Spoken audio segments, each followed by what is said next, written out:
We urgently need, as it were, these people who will be willing to walk out of their village across the battle lines into these diverse places, not simply with the view that they have something that the others need, but with curiosity, questions, and interest in knowing and understanding more from these others and different folk, as it were, and simply being themselves. But I can hardly think of anything more important than to say something, go on a journey. Hold that question in front of you. What is sacred to you? What would you stand for, stand by, and protect? Welcome, friends, to this week's Timeless, a beautiful short piece where we visit something powerful from our archives.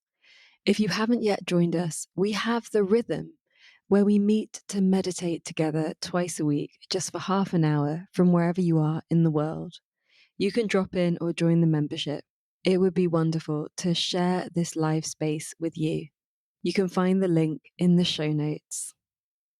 We have had some changes here in our team, and we would like to thank Lise van der Bouwade for her year with us here at All That We Are and everything that she has contributed to this beautiful project.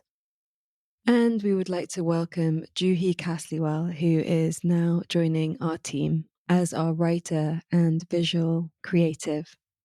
Recently, I was back on the lands of Embercombe, here in Devon in the UK, and reminded of how much care and integrity this place has been created with. And I knew that we needed to bring you something from Mac Macartney for this Timeless.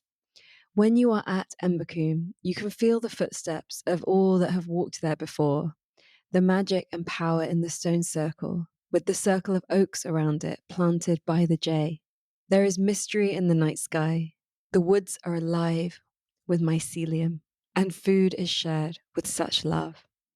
Embercombe's mission is to inspire and empower people to live in close relationship with nature and co-create a regenerative, flourishing future for all species. Mac co-leads 3 of Embercombe's core programs, along with Tuba Kiran. These powerful programs are The Journey, The Hearth, and The Twin Trail. Each of these programs facilitates a journey into deep connection with life, love, and nature. Mac is an international speaker and leader practitioner with over 30 years' experience in people and organization development. All of Mac's work is focused towards the emergence of a just, peaceful, and regenerative and flourishing future for all species. Whether delivering keynotes for business conferences, addressing small or large gatherings at festivals, or mentoring individuals, Mac uses story as the primary means of conveying questions and a way of living that could bring society back to its senses. He has an ability to voice that which sleeps in the heartstreams and longings of people everywhere. He describes Embercombe as a garden to grow people. His books include The Children's Fire and Finding Earth, Finding Soul. In this Timeless, we explore how to find the leader within you. We hope that hearing just this small part will give you space to contemplate, integrate, and embody what is shared. And we recommend that you go and listen later to the whole of episode 61, entitled Keeping the Children's Fire, on leadership, finding purpose, and serving future generations. Mac is also on episode 92, Wisdom from Our Elders, with Sally Kempton and Jyoti. Our world doesn't need more leaders chasing power. It needs people rooted in what they love. This timeless moment calls us back to integrity, to humility, to the sacred responsibility of shaping a future that serves all life. If you've ever doubted your place as a leader, this one's for you. We hope that it inspires you to ask these questions and to live in this world from that place of who you truly are. Welcome to All That We Are, with me, your host, Amisha Tala Oak. On this show, we explore the weave between activism, the sacred, creativity, and regeneration, the spaces where our inner and outer worlds dance. From healing trauma to nature connection to new technologies to ancient wisdom, it's time for us to move beyond silos and into an integrated way of being. Every one of us has ideas and personal experiences to share that can lead us to a more beautiful future. Despite the challenges we face as a global community or the pressures we meet in our daily lives, when we stop and dare to listen, to ask ourselves the big questions and to share what we are already doing and envisioning, we create the futures of our wildest dreams, and we begin to embody all that we are becoming, and all that is possible. We urgently need, as it were, these people who will be willing to walk out of their village across the battle lines into these diverse places, not simply with the view that they have something that the others need, but with curiosity, questions, and interest in knowing and understanding more from these others and different folk, as it were, and simply being themselves. It has a massive impact. It really does have massive impact. The quiet confidence of our old image of a leader being somebody in all these unhelpful things that we think of when we think of those people. But when we start thinking of somebody in that position always being happy to follow, because they have no ego involvement in needing to be the leader. They are only the leader because they have something to say which others find interesting, or they are only the leader because they care about something enough to start doing something about it and others engage. When you are telling me about the work that you're doing, you start doing it and people are interested. And so people gravitate towards it. Leader may not be any kind of word that you would necessarily be particularly interested in or attached to, but it is, in my view, that's what it is. What do you feel are the questions that we need to ask ourselves as we embrace this notion of ourselves as a leader, and we embrace this notion that what we do, the way we are, what we say, that it does all matter, even if it's not heard by anyone, even if it's only heard by a tree or our children? So I frequently talk about three questions, which I think are important for people. What is it that you most deeply and profoundly love? Though there are similarities, people have particular things that they really move to. What do you care about? Ultimately, it becomes actually what is sacred to you. And that you would never willingly or deliberately betray, because you know that to do that would be one of the worst things you could ever do. But why is this question never addressed? With our tiny children, our primary school children, our secondary school children, our university children. It's never mentioned in our secondary schools or our universities or our business schools. But I can hardly think of anything more important than to say something, go on a journey. Hold that question in front of you. What is sacred to you? What would you stand for, stand by, and protect? The second one is, what are your deepest and most profound gifts? So it does presuppose that we have gifts. But I think that's a great hypothesis to work on. It was the assumption of the indigenous people that taught me that every time one of us is born, creation lodges a tiny piece of her genius inside our gut and says, now you're going to have to find it. You're going to have to grow it. Gives me goosebumps. And then you must share it. Yeah. Whether we choose to believe I have a gift or not, let's just say that's a good working assumption. I have a gift and I'll go on this journey, and I will never give up until I have located, grown, then fully sharing it. Why is that important? It's important for itself, but you see, ultimately our work should orientate itself around our gifts.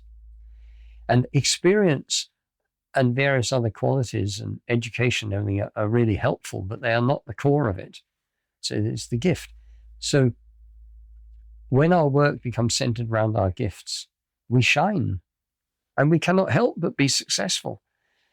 We are likely to get some of the things that we would like in our life. And most of us would like to be seen and acknowledged in some way, because most of us carry around, at least at the beginning of this journey, a rather low opinion of ourselves. And many go through an entire life with a very low opinion of themselves. And that, to those Native Americans, taught me is like slapping the goddess in the face. When they asked me once, they said, Mac, we believe you've got some land that you've got in Britain where you do ceremony. At that time, I started apologizing for it almost immediately. I said, well, I don't, and I just rent it, and it's just this bit of land. And, it's nothing like as beautiful as this piece of land where I was in States. And, it's only an acre, and it's got a barbed wire fence around it. It's not nothing particularly beautiful. And the sense in the room began to change, the atmosphere. And it became pregnant with anger and outrage in a way.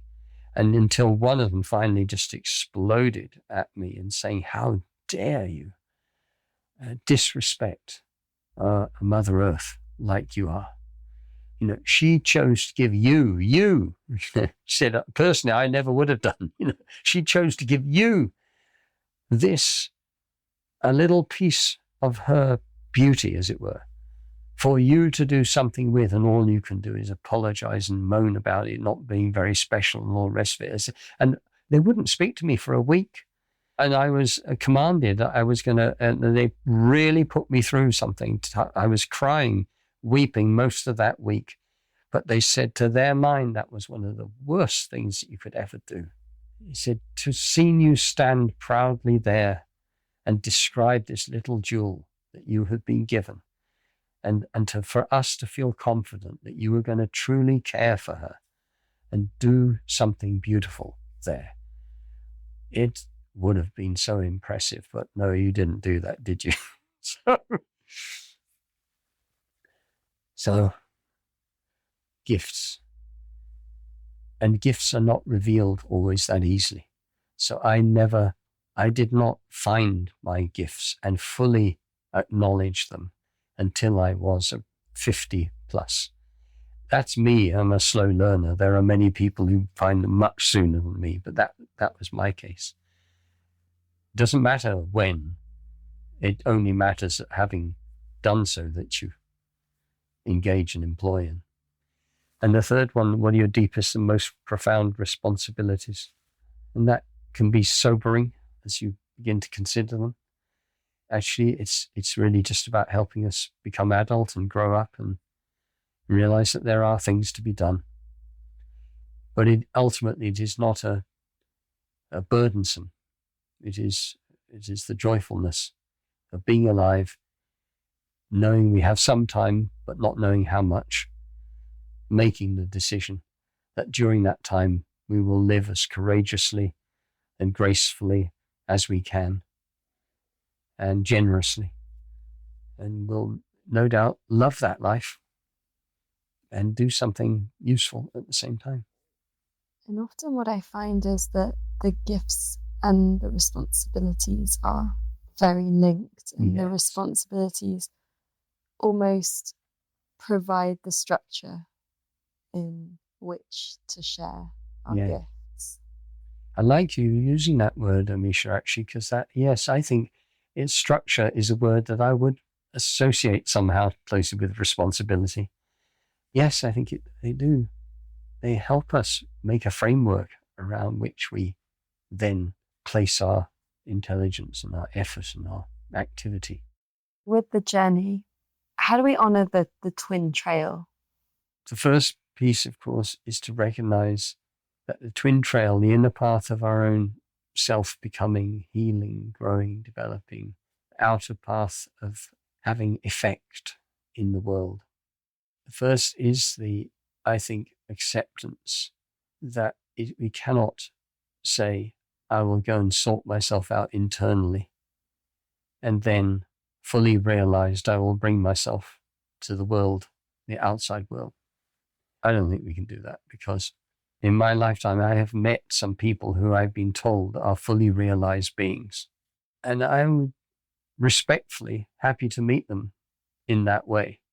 But to date, so far, every one of those people that I have then spent time with and lived with, as it were, and really seen, has not appeared to be quite as fully realized as they might perhaps have been suggested.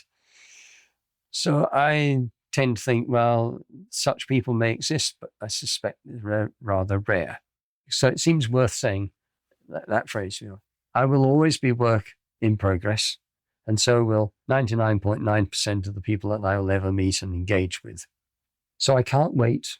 So I have to say, no, I'm going to take on this far more challenging task of stepping, hopefully mindfully, into life and engaging fully. So yes, in much younger years, I totally avoided political because I found it rather boring and predictable. I just felt like I don't want to do all that stuff. I've seen what they look like, and I don't want to belong to that tribe.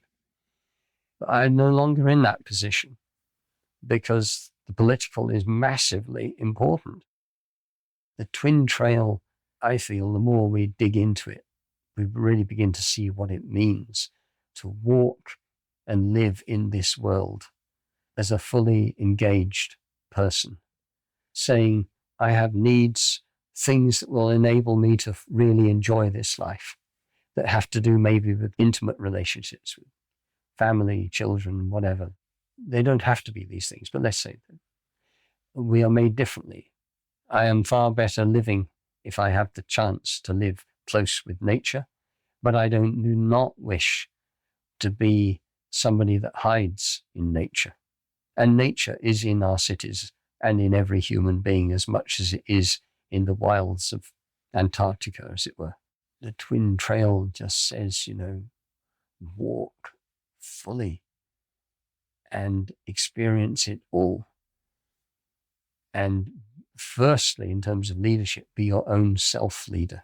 Wonderful things those people that taught me said was kneel only to the rose. Kneel to nobody and nothing other than the rose. The rose for them was our Mother Earth, was creation. Kneel to creation in gratitude, in awe of this wonderful privilege of this human life, and in service to beauty. Can you leave us with a brief version of the children's fire? So the circle of chiefs sat round a long time ago and asked themselves the question, how shall we as a community of leaders remain worthy of the seat that we hold in this council? Understanding as we do that many leaders, as they become used to being leaders and receive all the privileges and rewards of being a leader, unconsciously begin to drift towards making choices, creating laws, making decisions which serve the best interests of the community of leaders rather than the people that they serve. They sat round with this question and they came up with the idea of a little fire that they would build within the center of the circle of the Council of Chiefs, women and men, to which every chief had to pledge, make a vow. No decision, no action, nothing of any kind will go out from this community of leaders, from this circle of chiefs, that will in any way hurt or compromise the future of our children forever. And when they said that, not just human children, but the children of all kind, no law, no decision, nothing of any kind will be permitted to go out from this circle of chiefs that will harm the children. And life immediately became much more complicated, but the laws were tested, as it were. The decisions were tested against this criteria. I can only imagine they were greatly enriched by every law, every decision having to pass that test. And we would be well served, perhaps, to employ the same thing now. Thank you for listening. We hope that you have enjoyed this episode and it has sparked some inspiration and creativity in you. This is one of our timeless editions, a short and powerful piece of wisdom for you to contemplate, integrate, and embody. We have an archive of over 200 epics, long, deep conversations for you to explore, share, and enjoy. We keep this podcast advertising free as we don't want to sell you things that you don't need. This is made possible by you supporting our work as a member of Presence Collective, a patron, or through joining our offerings. You can also support us by sharing this with those that you love. Can you send it to 10 people who you know will find it powerful? This podcast is made by an all-female global team. You can explore our world at allthatweare.org and find your ways to take part. All That We Are celebrates all that we are already and the untapped potential that lives inside us. We exist to offer a space of sanctuary in the ever-increasing chaos, a place where you can come and be in good company, a place where you can learn, unlearn, and connect to your own wisdom. And know that in each and every moment, all that we are is here.